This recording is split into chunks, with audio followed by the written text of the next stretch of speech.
चलिए खबरों में आगे बढ़ते हैं। सीधा आपको लेकर चलते हैं एमपी के भोपाल में, जहां पर CM Mohan Yadav GIS 2025 summit में क्या कुछ बोल रहे हैं, चलिए आपको सुनाते हैं। सही दोहन के साथ अपने अपने लक्ष्य की पूर्ति करेंगे। इस नाते से जब मैं मध्य प्रदेश की तरफ देखता हूं तो यशस्वी प्रधानमंत्री के ही आशीर्वाद से पिछले साल जब हमारी सरकार बनी और हमने रीजनल इंडस्ट्री कॉन्क्लेव करते हुए पूरे देश में ये पहला प्रयोग किया कि जब हम अपनी ग्लोबल इन्वेस्टर समिट करने आए, उसके पहले अलग अलग रीजन से 7 हमारी संभाग स्तर की इन्वेस्टर समिट की और 8वीं ग्लोबल इन्वेस्टर पॉलिसी के अंतर्गत खासकर हम अब जब इन्वेस्टर समिट को लेकर के आए तो ये पूरा वर्ष, जैसे पूरा वर्ष पिछला लोकसभा चुनाव छोड़ दें तो हमने इन्वेस्टर समिट करते हुए कॉमन रूप से सभी की एकीकृत रूप से अपने राज्य की निवेश की संभावनाओं पे संभाग में जाकर के काम किया था। और जैसा कि हमने उसके आंकड़े बताए थे कि सभी रीजनल समिट का परिणाम ये निकला कि लगभग 4 लाख करोड़ के हमारे सभी रोड शो, विदेश के दौरे और अपने राज्य के अंदर के इन्वेस्टर समिट का आंकड़ा बताया था।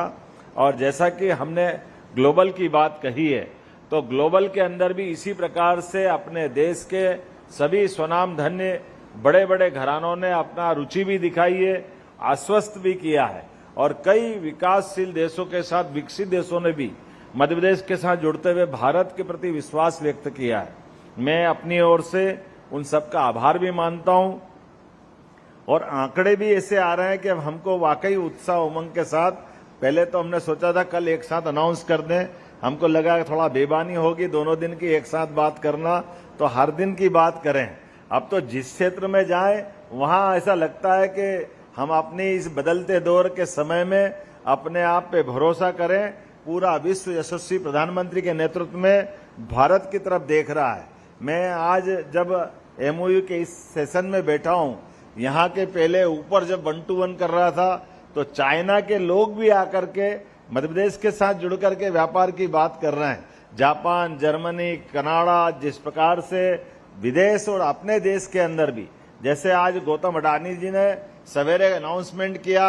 लगभग 1.25 लाख करोड़ से ऊपर के इन्वेस्टमेंट का, और जो पाइपलाइन में प्रोजेक्ट हैं उनकी तो अभी हम बात ही नहीं कर रहे हैं, जिनके लिए उन्हें अनाउंस किया। इसी प्रकार से अंबानी जी का भी 60,000 करोड़ का यहाँ इन्वेस्टमेंट बताया। NHAI ने 1 लाख करोड़ से, हमारे कितने सौभाग्य की बात है, केंद्र सरकार के भी विभागों ने स्टेट गवर्नमेंट के साथ जुड़ करके बड़े आंकड़े के साथ MOU करने का जो सिलसिला प्रारंभ किया है। जो प्राइवेट सेक्टर की तो बात ही अलग है, इसलिए हमने कहा कि इसमें संशोधन करते हुए सायंकाल तक सूचना खास करके CPR इस पे सुने कि हम अपने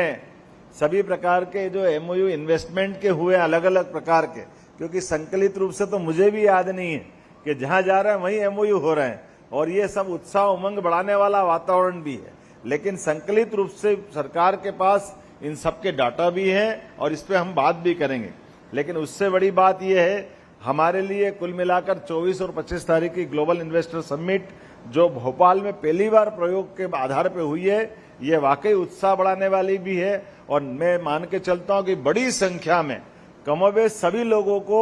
ये ग्लोबल इन्वेस्टमेंट का स्थान जो तय किया है हमने, ये समिट का स्थान, सबने दिल से इस बात की प्रसन्नता की, भोपाल में करने का जो आनंद मिला है, एक बार भोपाल के देखने का जो मजा मिला है, मैं इस तरह से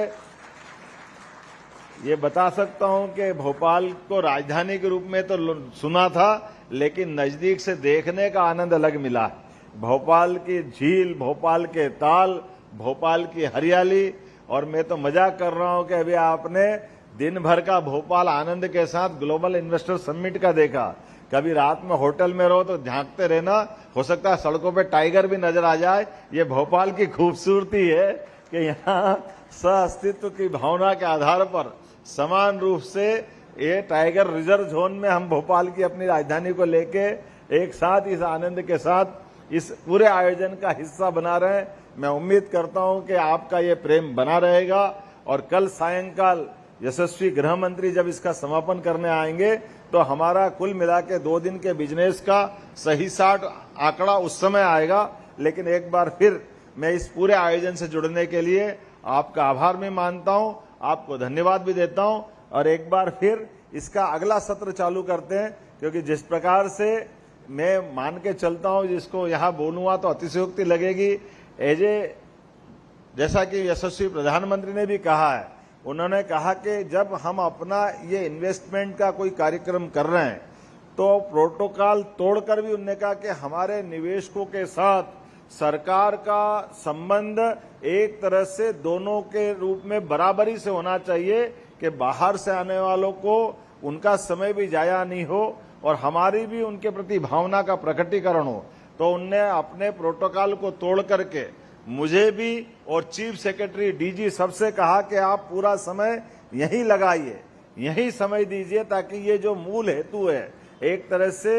निवेश का ये यज्ञ चल रहा है, इसमें प्रत्येक व्यक्ति का समाधान होना चाहिए। इस नाते से मैंने भी तय किया कि अभी यहाँ के बाद भी और जितने लोगों से 1 to 1 मिलना है वो क्रम भी लगातार जारी रहेगा, क्योंकि हमारे इस व्यवस्था से ही हमारा विश्वास बनता है। मुझे बड़ा अच्छा लगा कि पूरे देश में और देश के बाहर भी जहां जहां से मैं मिल के आया था, ऐसा लग रहा है कि हमारा अपना संबंध ये राज्य से स्थायी रूप से जुड़े। इस भावना के आधार पर सरकार का विश्वास भी बनता है और सरकार हमेशा इन व्यवस्थाओं के साथ भी खड़ी है और उससे आगे बढ़ करके एज ए मुख्यमंत्री मैं आप सबको आश्वस्त करता हूं, जिन आशा और उम्मीद के साथ आप मध्य प्रदेश के साथ निवेश के लिए आए हैं, सरकार उस पे अक्षरशः खरी उतरेगी, ये मैं आश्वस्त करता हूं। और एक बार फिर आपको पूरे कार्यक्रम की बधाई देता हूं। बहुत बहुत धन्यवाद।